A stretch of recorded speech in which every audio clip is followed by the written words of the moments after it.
नमस्कार, आप देख रहे हैं वीआईपी न्यूज। मैं हूं आपके साथ प्रज्ञा तिवारी। रुक करते खबरों की ओर। कांकेर में राज्य लघु वनोपज फड़ मुंशी कर्मचारी महासंघ ने जिला मुख्यालय पर एक दिवसीय धरना प्रदर्शन किया। साथ ही भाजपा पर वादा खिलाफी का आरोप लगाते हुए कहा कि सरकार मोदी की गारंटी के तहत हमारी मांगे पूरी करे। पिछले चुनाव में भाजपा के घोषणा पत्र में स्पष्ट कहा गया था कि फड़ मुंशियों को कमीशन के अतिरिक्त 25,000 रुपए सालाना मानदेय दिया जाएगा, लेकिन आज 1 साल बीत जाने के बाद भी घोषणा पत्र का वादा पूरा नहीं हुआ है।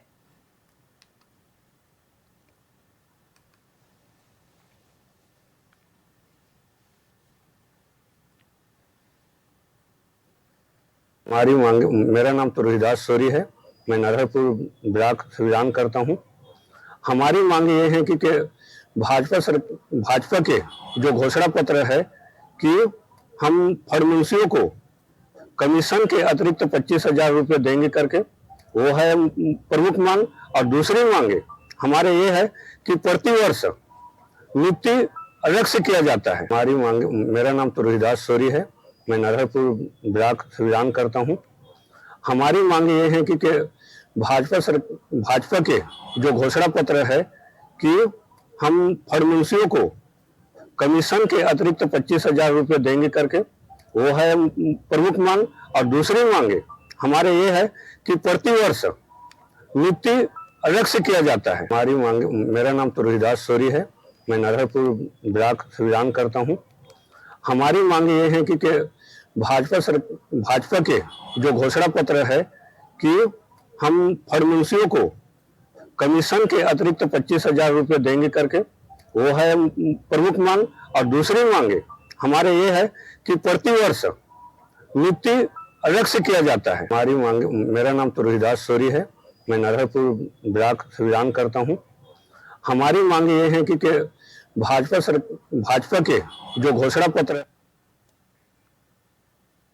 खबर जगदलपुर से, जहां महिलाओं ने क्षेत्र में शौचालय बनवाने के लिए कलेक्टर से मुलाकात की। मामले में महिलाओं ने बताया कि 10 सालों से शौचालय बनाने की मांग करते आ रही है, लेकिन अब तक कोई सुनवाई नहीं हुई है, जिसे लेकर वो जिलाधिकारी से मिलने आई हैं।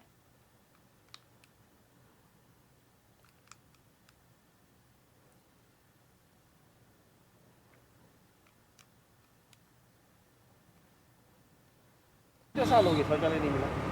10 साल हो गया। क्या क्या नहीं है वहाँ? शौचालय, नल जल, आंगनबाड़ी, मीतानीन। कहाँ मिले थे? ये हम लोग सरपंच से भी मिले और इसको बोल के भी देखे, नहीं हुआ। नहीं। कितने साल हो गए शौचालय नहीं मिला? बीजेपी के प्रदेश अध्यक्ष किरण देव सिंह ने एकात्म परिसर में प्रेस वार्ता का आयोजन किया, जिसमें उन्होंने बताया कि पार्टी का सदस्यता अभियान सफलतापूर्वक चल रहा है और 46 दिनों में 50 लाख से अधिक सदस्यता का लक्ष्य प्राप्त कर लिया गया है। उन्होंने कहा कि इस बार पिछले साल के मुकाबले 2 गुने सदस्य जोड़ने का प्रयास है और 51 लाख के करीब पहुंचने की उम्मीद है। दरअसल किरण देव ने 3 दिनों के विशेष सदस्यता अभियान की घोषणा की है, जो 26 से 28 अक्टूबर तक चलेगी, जिसमें सभी जनप्रतिनिधि भाग लेंगे।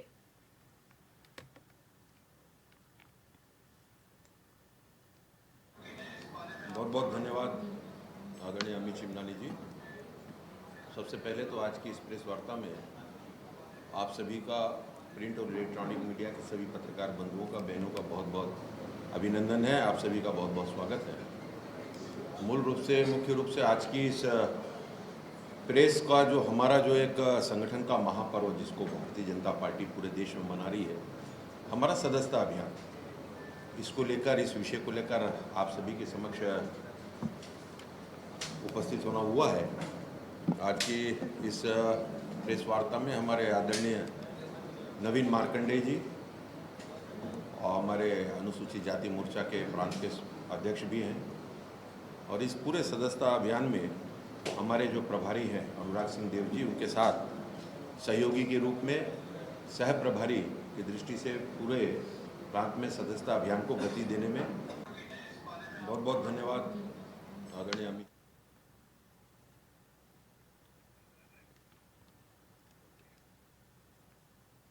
दीपावली के त्यौहार को ध्यान में रखते हुए कोंडागांव कलेक्टर कुणाल दुदावत के निर्देश पर जिले में खाद्य सामग्री की गुणवत्ता सुनिश्चित करने के लिए खाद्य सुरक्षा अधिकारी दीपक कुमार दीपांगन की अगुवाई में निरीक्षण अभियान चलाया जा रहा है। इस अभियान के तहत कोंडागांव जिला के होटल, डेलिनिट्स, फल दुकानों और डेयरी प्रतिष्ठानों इत्यादि की जांच की जा रही। वहीं खाद्य सुरक्षा विभाग की ओर से चलित खाद्य प्रयोगशाला के माध्यम से 15 से अधिक प्रतिष्ठानों से 65 से अधिक नमूनों की जांच की गई।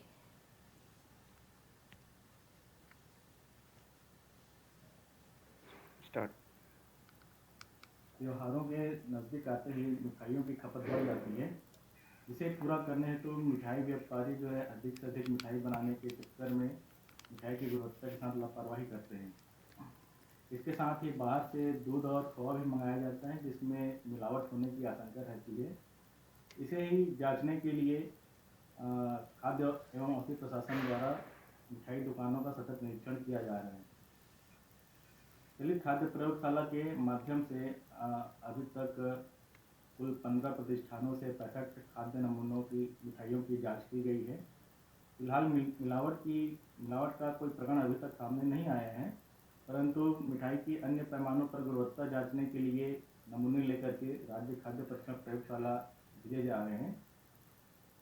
अभी तक हमने कुल 7 नमूने लेकर के जांच के लिए भेजे हैं। ये नमूने Vishwas Dairy Kondagaon, Mishti Sanjeev Kondagaon, Royal Sweets and Bakery Kondagaon, Amrit Sagar Sweets Farasgaon और राधे बीकानेर स्वीट्स मागड़ी से लिया गया है। नमूना लेने की कार्यवाही आगे भी जारी रहेगी। गुड़ियारी पुलिस ने सूचना के आधार पर कुदरापारा के पास एक व्यक्ति को गिरफ्तार किया है। बता दें कि आरोपी आदित्य जैना एक धारदार हथियार लहराकर आम लोगों को डराता धमकाता था। वहीं इस मामले में पुलिस ने संज्ञान लिया और आरोपी सहित हथियार को कब्जे में लिया।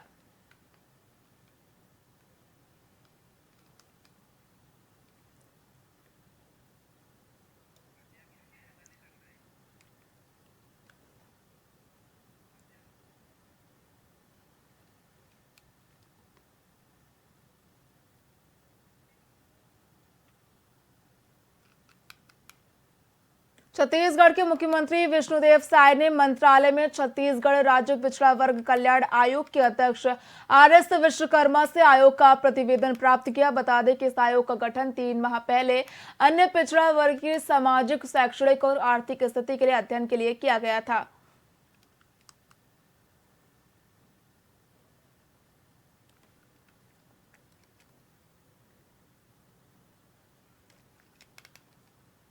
छत्तीसगढ़ में बलौदा बाजार घटना, कवर्धा और फिर सूरजपुर के बाद बलरामपुर में हिंसक घटनाएं सामने आई। वहीं भाजपा प्रदेश अध्यक्ष किरण सिंह देव ने आरोप लगाया कि ये सरकार को नाकाम साबित करने का षड्यंत्र है।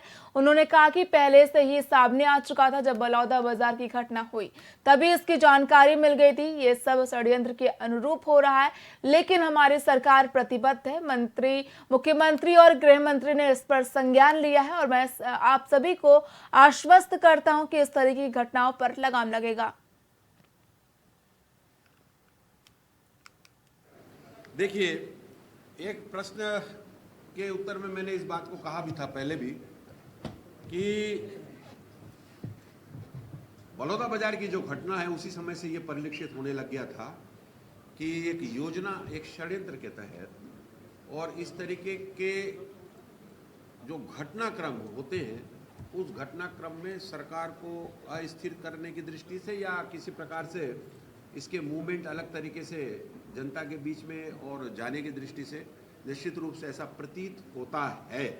क्योंकि आप देख लीजिए, ये 9 महीना 10 महीने की सरकार में 3 से 4 घटनाओं को लेकर इतना तूल पकड़ना और कांग्रेस की सरकार में 90 दिन में और 150 से ज़्यादा घटनाओं का हो जाना, मुख्यमंत्री के, पूर्व मुख्यमंत्री जी के निवास के सामने और 3-3, 4-4 प्रकार की आत्महत्या की घटनाओं का हो जाना, उनके गृह क्षेत्र में ऐसे 3 ऐसे जगह है जहां पर पाटन से लेकर और हमारे बठेना और अन्य एक और जगह है जहां पर कि एक जगह 5, एक जगह 4, एक जगह 3, ये तो आम दिनों का अपराध का गढ़ बन गया था। लेकिन आपको विश्वास दिलाते हैं कि भारतीय जनता पार्टी की सरकार में और सभी इस प्रकार की घटनाओं को रोकने के लिए और सभी प्रकार के उपाय आदरणीय मुख्यमंत्री विष्णुदेव साय जी कर रहे हैं।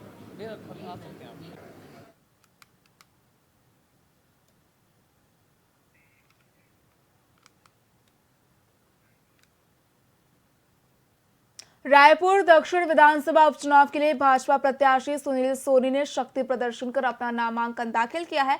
बता दें कि नामांकन रैली में मुख्यमंत्री विष्णुदेव साय, बीजेपी प्रदेश अध्यक्ष किरण देव सिंह और रायपुर सांसद सुनील सोनी सहित तमाम भाजपा के बड़े नेता मौजूद रहे। इसके साथ ही नामांकन दाखिल करने से पहले बीजेपी कार्यालय एकात्म परिसर से कलेक्ट्रेट तक गाजीबाजी के साथ धूमधाम रैली निकाली गई और बीजेपी ने अपना शक्ति प्रदर्शन भी किया। इस मौके पर सीएम ने मीडिया से चर्चा करते हुए कहा कि दक्षिण विधानसभा सीट से बीजेपी प्रत्याशी सुनील सोनी के जीतने का दावा किया।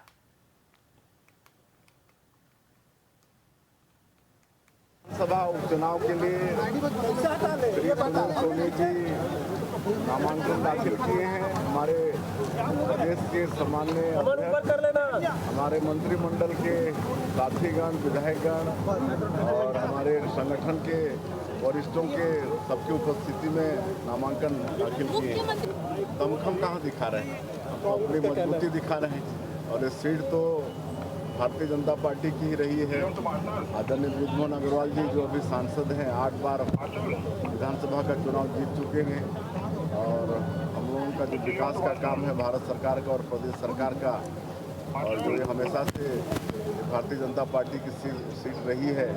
हमारे प्रत्याशी सांसद रहे हैं, महापौर रहे हैं, सभापति रहे हैं और बहुत लोकप्रिय हैं। निश्चित रूप से भारी मतों से रायपुर दक्षिण की सीट को भारतीय जनता पार्टी जीतेगी। सभा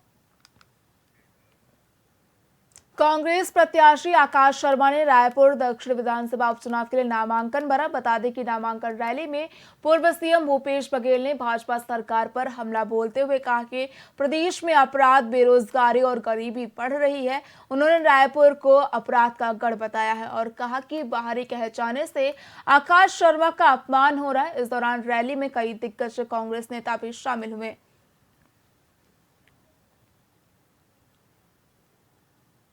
बड़ा दक्षिण विधानसभा के आज नामांकन में युवाओं का जोश दिखा, महिलाओं का साथ मिला और बुजुर्गों का आशीर्वाद मिला है। और हमेशा कहते आया हूँ, ये चुनाव जो है कोई राज्य का चुनाव, कोई दिल्ली का चुनाव नहीं है, ये रायपुर दक्षिण का चुनाव है, जहाँ पर रायपुर दक्षिण के मुद्दे चुनाव लड़ेंगे। और एक तरफ 2 बार के महापौर, 1 बार के सांसद, अनुभव ज्यादा है लेकिन जो है सक्रियता के आधार पे निष्क्रिय व्यक्ति हो रहे हैं, जो रायपुर शहर की दक्षिण की जनता से कोई काम नहीं किया जिसके आधार पे वो वोट मांग सके। बड़ा